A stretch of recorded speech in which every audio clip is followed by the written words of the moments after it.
열린교회 성도 여러분 안녕하세요. 4월 22일 매일 성경 묵상 함께 하겠습니다. 오늘 묵상할 말씀은 민수기서 16장 36절에서 50절의 말씀입니다. 함께 읽겠습니다. 여호와께서 모세에게 말씀하여 이르시되 너는 제사장 아론의 아들 엘르아살에게 명령하여 붙는 불 가운데서 향로를 가져다가 그 불을 다른 곳에 쏟으라. 그 향로는 거룩함이니라. 사람들은 범죄하여 그들의 생명을 스스로 해하였거니와 그들이 향로를 여호와 앞에 드렸으므로 그 향로가 거룩하게 되었나니 그 향로를 쳐서 제단을 싸는 철판을 만들라. 이스라엘 자손에게 표가 되리라 하신지라. 제사장 엘르아살이 불탄 자들이 드렸던 놋 향로를 가져다가 쳐서 제단을 싸서 이스라엘 자손의 기념물이 되게 하였으니 이는 아론 자손이 아닌 다른 사람은 여호와 앞에 분향하러 가까이 오지 못하게 함이며 또 고라와 그의 무리와 같이 되지 않게 하기 위함이라. 여호와께서 모세를 시켜 그에게 명령하신 대로 하였더라.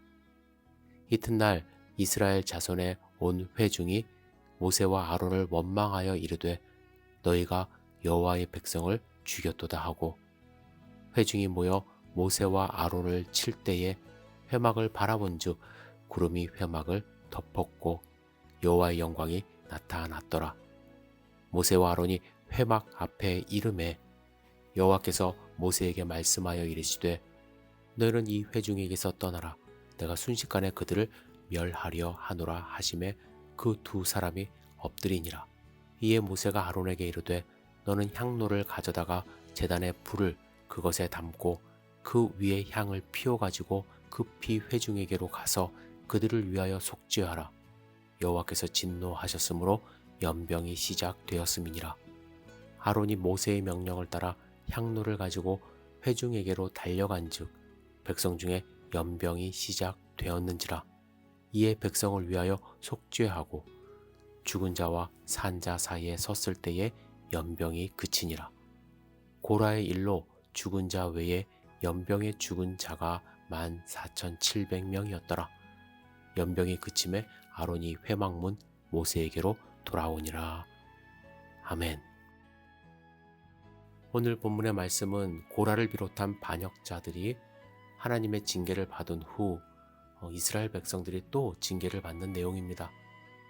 하나님은 반역하는 백성이 없게 하기 위하여 징계받아 죽은 250명이 가지고 있던 향로를 가지고 제단을 싸는 철판을 만들어 이스라엘 자손에게 표가 되게 하셨습니다.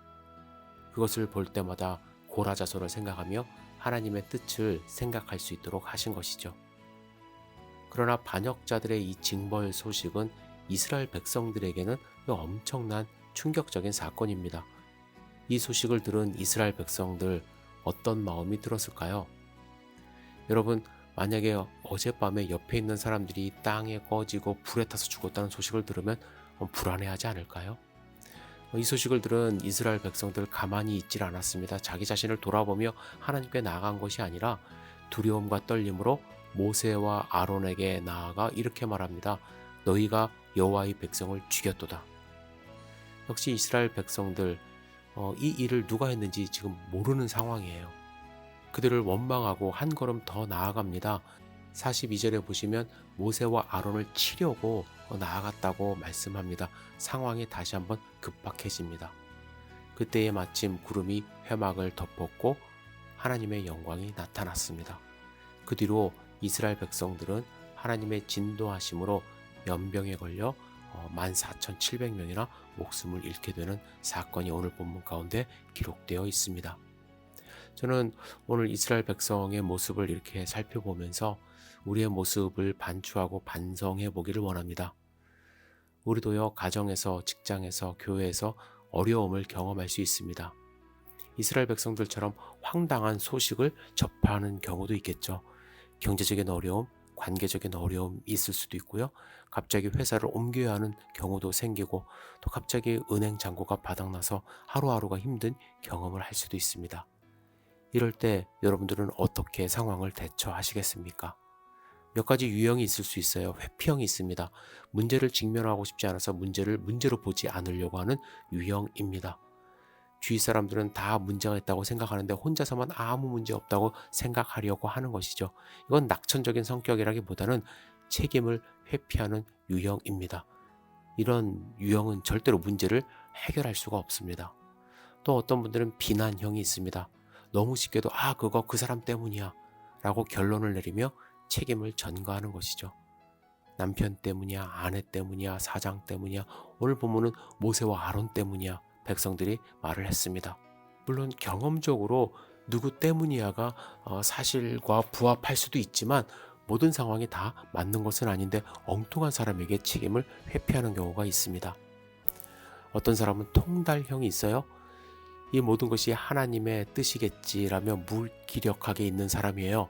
물론 하나님의 뜻입니다. 그런데 자세히 살펴보면 하나님의 뜻이라고 말하는 사람들 대부분은 자기 자신에게 문제가 있음을 발견하지 못하는 경우가 많아요. 자신이 준비를 철저히 하지 못했고 잘못 판단해서 일이 잘못되었는데 하나님의 뜻으로 돌려버리고 자기의 책임을 또한 회피하려 합니다. 이스라엘 백성들은 어떤 유형일까요? 아주 복합적인 문제를 다 갖고 있습니다. 그들에게 닥친 문제를 별로 고민하지 않고 해결하려고 해요. 문제 해결에 쉬운 상대를 찾은 것이죠. 문제를 직면하지 않으려고 했습니다.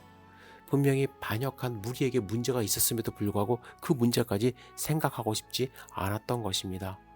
당장 그들이 죽은 일만 가지고 그 문제를 해결하고 싶은 마음에 죽은 것의 책임을 모세와 아론이라는 지도자를 상대로 원망하게 되었고 그들을 치려고 달려들게 된 것입니다. 모세와 아론만 없었다면 이 문제가 없었을 것이라고 단순하게 생각한 것이죠. 우리는 여러분 어떠한 어려움이 닥칠 때 어떻게 해야 할까요? 과연 하나님의 뜻이 무엇인지 깊이 묵상해야만 합니다. 그리고 이게 하나님의 뜻이야 라고 쉽게 말하고 끝날 것이 아니라 그 원인을 발견해야만 하고요. 그 원인을 발견했다면 그 원인을 극복할 수 있는 용기와 결단도 함께 겸비해야 할 것입니다. 그래서 다음에는 이러한 어려움 경험하지 않도록 우리가 해야 할 것 같습니다. 여러분 혹시 이스라엘 백성들처럼 황당하고 힘든 일을 지금 경험하고 계십니까? 내가 먼저 무엇을 잘못했는지 주님 앞에 내 자신을 비추어 보시고 주님의 뜻을 구하며 주님의 능력의 손길을 구하는 소중한 하루 되기를 주님의 이름으로 축복합니다. 기도하겠습니다. 전능하신 주님, 오늘 하루를 온전히 주님께 의지합니다. 주님의 말씀을 의지하며 주님과 동행하는 하루 될 수 있도록 인도하여 주시옵소서. 주님과 동행하는 삶을 통하여 주님과 더 가까워지고 주님의 뜻이 우리의 삶 가운데 일어날 수 있도록 축복하여 주시옵소서. 예수님의 이름으로 기도드렸사옵나이다.